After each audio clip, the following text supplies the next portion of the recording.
We've all seen chefs take their knives, hold them up in the air, and scrape them against a sharpening steel before getting to work. But the question for Adam today is, does this really do anything?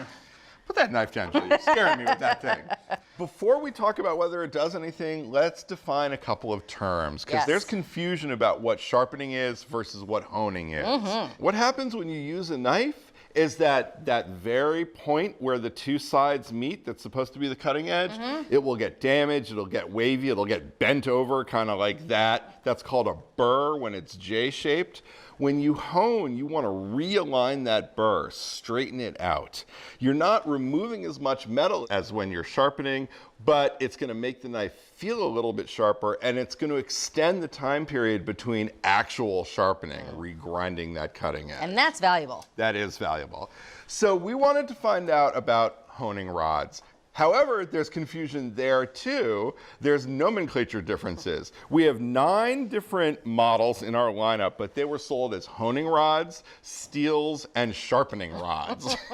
They're all meant to hone the blade. The price range was $15 to about $50. They come in different materials. These 2 are ceramic.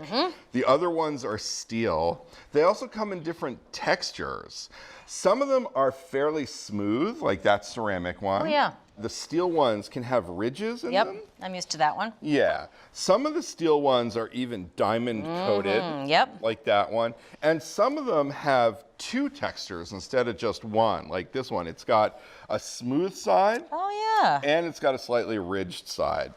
Now, just like you showed at the top of this segment, a lot of people, chefs, home cooks, hold the hone in one hand, hold the knife in the other. You have 2 moving parts. The angle is not consistent.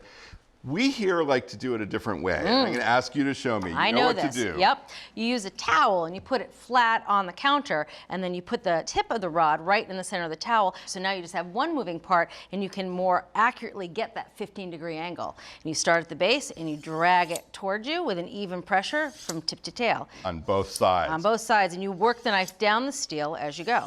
Perfect. Perfect. So let me tell you how we tested these.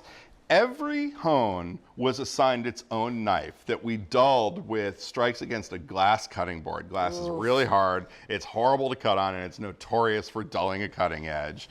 And every couple of swipes down the hone, testers would stop and use the knife to slice paper, which is our standard sharpness test, and also cut fresh tomatoes, just to judge, sort of evaluate the sharpness, see if there was any improvement. We also took all of the hones and all of the knives that were honed on them to be examined under a high-powered microscope at MIT in the Department of Materials Science and Engineering, and that taught us a lot. Very cool.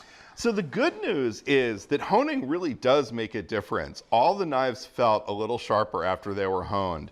However, there were differences. The microscope at MIT revealed that the knives that were sharpened on a diamond-coated steel looked a little scratched, a little rougher, but they still cut through the paper just fine. Interesting. Testers preferred a smoother surface that polishes the cutting edge rather than really rips it up. And what they liked even more were some of these had the dual surface, so that you have a slightly rougher surface to take a little more metal off and give you a little more aggressive honing, and then you can polish it on the smoother surface just by turning the rod 90 degrees and running it down the other side. Very cool. In terms of using the different models, testers really preferred those that had a longer rod.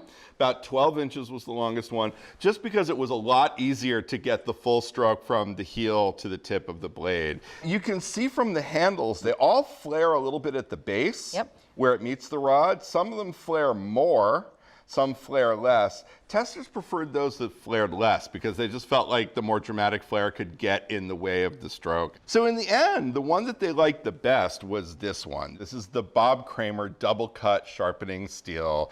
It's about $48. It's got a long 12-inch rod. It's got 2 textures, smooth and a little bit rougher. It was really a great sharpening hone. If you want to spend a little bit less money, there was a Best Buy. This is the Idaho 12-inch fine ceramic sharpening rod. It's about $35. Nice smooth texture, gave a really good polished edge. So there you have it. Our favorite is the Bob Kramer double cut sharpening steel for $48. And our runner up, the Best Buy, is the Idaho 12-inch fine ceramic sharpening rod for $35.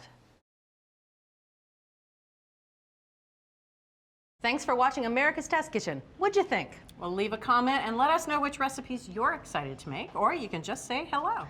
You can find links to today's recipes and reviews in the video description. And don't forget to subscribe to our channel.